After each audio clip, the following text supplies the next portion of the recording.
లక్ష్యంగా చేసుకున్నారు. 100% మా దగ్గర ఆధారాలు ఉన్నాయి అని మాట్లాడుతున్నారు. మరి ఏంటి 100% ఆధారాలు ఉన్నాయని అంటున్నారు?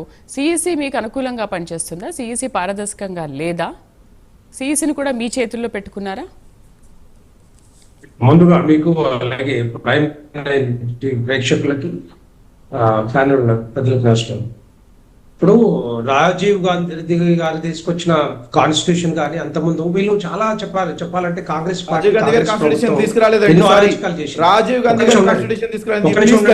ఒక నిమిషం ఉన్నాడు. ఊరికే మధ్యలో మాట్లాడద్దు.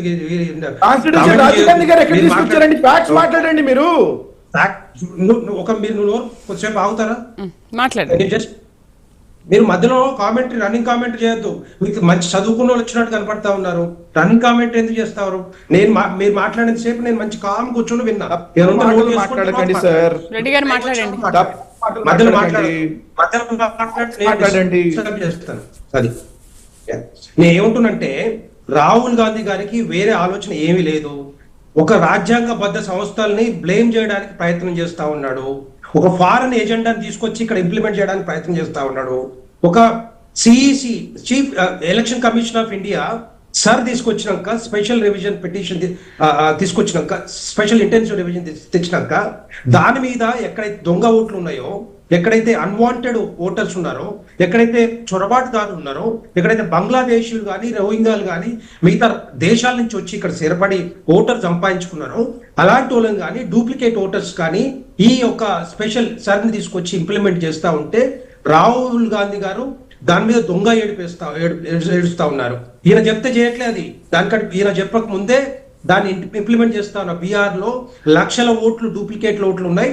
ఎట్టి పరిస్థితుల్లో ఈ దొంగ ఓట్లు ఉన్నాయి, ఆ ఓట్లను మీరు తీసేయాలి, డెఫినెట్ గా దీని మీద తీసేయాలనే ఆలోచనతోటి అది తీసుకొస్తే ఈయనేం చేస్తున్నాడు? ఒక రెడ్డు బొక్కు పట్టుకొని, ఒక రాజ్యాంగ పుస్తకం పట్టుకొని ప్రవచనాలు వెదజల్లుతూ ప్రవచనాలు చెప్పుకుంటూ యాత్ర చేస్తున్నారు. అలాగే అక్కడ పని చేస్తా ఉన్నారు, అలాంటి తీసేస్తా ఉన్నారు.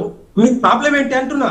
ఇక్కడ మీరు తీసుకొచ్చిన 2004 నుంచి 2014 వరకు కోట్ల మంది చొరబాటుదారులను మీరు ఎంట్రీ ఇచ్చిరే, వాళ్ళకి మీరు ఇచ్చిన ఓటర్లను తీసేస్తున్నారని భయమా? ఎందుకు భయపడతా ఉన్నారు? దేనికోసం భయపడతా ఉన్నారు? రెండవది, ఒక సైడ్ నుంచి తీసేస్తుంటే అది వద్దంటారు, ఒకసారి యాడ్ చేస్తుంటే వద్దంటారు. మరి ఎవరిని చేయాలి ఇక్కడ? మరి కోట్ల మంది ఏదైతే బంగ్లాదేశీలు కానీ రోహింగ్యాలు కానీ అలాంటి వాళ్ళు వచ్చినప్పుడు డెఫినెట్ గా భారతదేశానికి ఒక టాపిక్ గురించి మాట్లాడండి. స్పెషల్ ఇంటెన్సివ్ రివిజన్ సబ్జెక్ట్ కాదు ఇక్కడ. ఇక్కడ సబ్జెక్ట్ ఓటర్ డిలీషన్ గురించి ఎలక్షన్ కమిషన్ ఆఫ్ ఇండియా నిష్పక్షంగా వ్యవహరిస్తుందని చెప్పేసి మాట్లాడుతున్నారు. మాట్లాడాల్సిన టైం వచ్చినప్పుడు మాట్లాడండి. దాంట్లో చెప్తున్నటువంటి అవినీతి గురించి మేము మాట్లాడతాము. ఇక్కడ మాట్లాడాల్సింది మీరు స్పెషల్ ఇంటెన్సివ్ రివిజన్ గురించి కాదండి.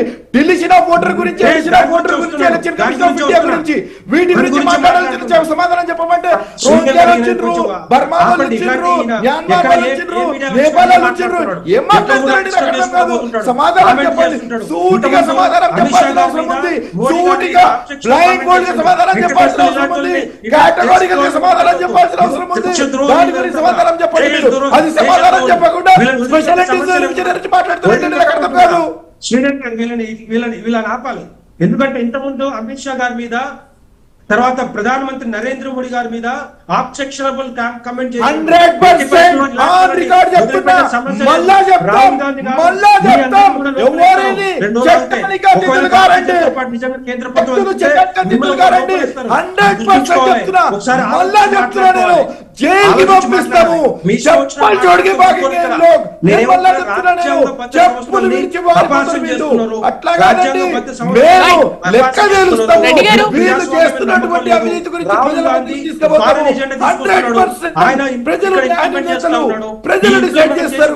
ప్రజల స్వామ్యంలో రాజ్యాంగబద్ధ సంస్థల్ని క్లెయిమ్ చేయడానికి ప్రయత్నం చేస్తా ఉన్నాడు తప్పితే. రెడ్డి గారు సరే, ఇప్పుడు వాళ్ళు ఏమంటున్నారు? చోరీ జరిగింది కర్ణాటకలో ఇలా జరిగింది అంటే బీహార్ తర్వాత మళ్ళీ కర్ణాటకని తీసుకొచ్చారు. సరే, ఇప్పుడు వాళ్ళు అడుగుతుంది ఏంటి? విచారణ జరపాలంటూ మేము ఒక అభ్యర్థిని పెడుతుంటే దాన్ని తోసిపుచ్చుతున్నారని అంటున్నారు. సరే, ఇప్పుడు వాళ్ళు కోరినట్టుగా మీరు అభ్యర్థిని ఎందుకు తోసిపుచ్చుతున్నారు? విచారణ జరిపించండి, పోనీ జరిపిస్తే నిజాలు కూడా బయటపడతాయి కదా. అదంతా కూడా ఎలక్షన్ కమిషన్ ఆఫ్ ఇండియా చూసుకుంటది. ఎలక్షన్ కమిషన్ ఆఫ్ ఇండియా ఏవైతే అభ్యంతరాలు వచ్చినాయో అభ్యంతరాలు ఏంటి? ఫస్ట్ అంతకుముందు ఒకసారి 2018 2023లో ఒకవేళ ఈయన అదే ఎలిగేషన్స్ సుప్రీంకోర్టు దాకా పోయిన ఎలిగేషన్ సుప్రీంకోర్టు స్వతహాగా మీ ఫోన్ మాకు సబ్మిట్ చేయండి, మీ దగ్గర ఎవిడెన్స్ ఉంటే మేము మొత్తం అనలైజ్ చేస్తాం, డేటా అంతా కూడా చూసి డెఫినెట్ గా ఎలక్షన్ కమిషన్ ఆఫ్ ఇండియాకి చెప్తామని చెప్తే అప్పుడు పారిపోయాడు. రెండో పాయింట్ కూడా చెప్తా, ఇంకో అన్న కూడా కర్ణాటక మీద ఆనంద నియోజకవర్గం కూడా చెప్పారు. 2018లో బీజేపీ పార్టీ అభ్యర్థి గెలిస్తే 2023లో కాంగ్రెస్ పార్టీ అభ్యర్థి గెలిచారు. అదే అభ్యర్థి మరి కాంగ్రెస్ పార్టీ అభ్యర్థి అదే నియోజకవర్గం గెలిస్తే మరి ఆ దొంగ ఓట్లతో గెలిచిండా? నేను ఎందుకంటూ చెప్తున్నా అంటే 12,078 న్యూ ఓటర్లు జాయిన్ అయ్యారు. ఇక్కడ గెలిపోవటం గురించి మనం మాట్లాడలేదు, రైట్స్ గురించి మాట్లాడుతున్నాం మనము, ఇండియన్ కాన్స్టిట్యూషన్ ఇచ్చే రైట్స్ గురించి మనం మాట్లాడుతున్నాం మనము. 6,018 ఓటర్ని తొలగించినప్పుడు 3 సమాధానాలు చెప్పండి, టైం స్టాంప్ చెప్పండి అని చెప్పేసి వీటి యొక్క సమాధానం చెప్పాల్సిన బాధ్యత టెక్నికల్ ఎవిడెన్స్ అడుగుతున్నాం మేము.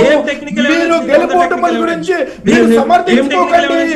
ప్రజలు న్యాయ నేతలు ఫెయిర్ ఎలక్షన్ జరగాల, ట్రాన్స్పరెంట్ ఎలక్షన్ జరగాల, అది జరగట్లేదు అని చెప్పేసి చెప్తున్నప్పుడు సమాధానం ఇవ్వాల్సిన బాధ్యత ఇండియా మీద ఉంది. మీరు వారికి ఒత్తాసు పలకకండి సుమా, మీరు వారికి ఒత్తాసు పలకకండి సుమా. మీరు మాత్రం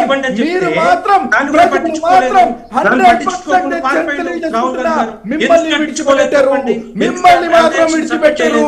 నేపాల్లో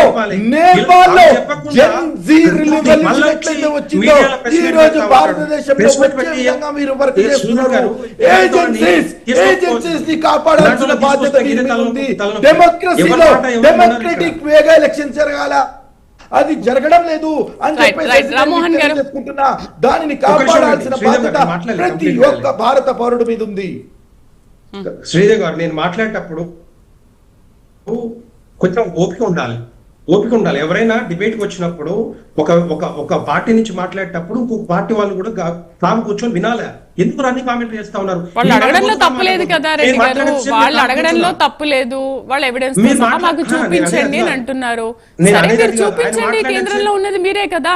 డాక్టర్ రెడ్డి గారు సూటిగా సమాధానం చెప్పండి. మీరు చదువుకున్న వాళ్ళలాగా మీరు కనబడుతున్నారు కాబట్టి 3 సమాధానాలు మేము అడుగుతున్నప్పుడు ఎలక్షన్ కమిషన్ ఆఫ్ ఇండియా సమాధానం చెప్పడం మళ్ళీ మాట్లాడదాం రెడ్డి గారు, మహమ్మద్ గారు మళ్ళీ మాట్లాడదాం, రామ్మోహన్ గారు మళ్ళీ మాట్లాడదాం రెడ్డి గారు మళ్ళీ మాట్లాడదాం. ఎందుకంటే మహమ్మద్ గారు అడిగిన క్వశ్చన్ కి మీరు ఆన్సర్ చేయట్లేదు. చెప్పండి ఏం చెప్పండి. ఆయన 3 ఎవిడెన్స్ మాట్లాడుతున్నారు, 3 అంశాలు మాట్లాడుతున్నారు. దానికి సంబంధించి మీరేమైనా చెప్తారా? మరి ఎటువంటి స్పందన రావట్లేదు. ఏం చెప్పారు? క్లారిటీ ఇచ్చారు. మీ దగ్గర ఉన్న ఎవిడెన్స్ ఇవ్వండి అంటే ఎందుకు ఇవ్వలేదు?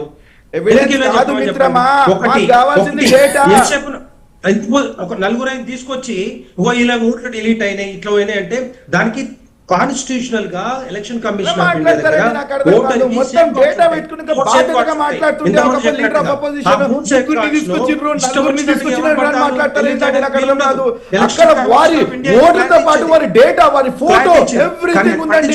ఓటర్ డిలీషన్ ఫామ్ లో ఎవ్రీథింగ్ ఉందండి. దాని గురించి మాట్లాడుతుంటే సమాధానం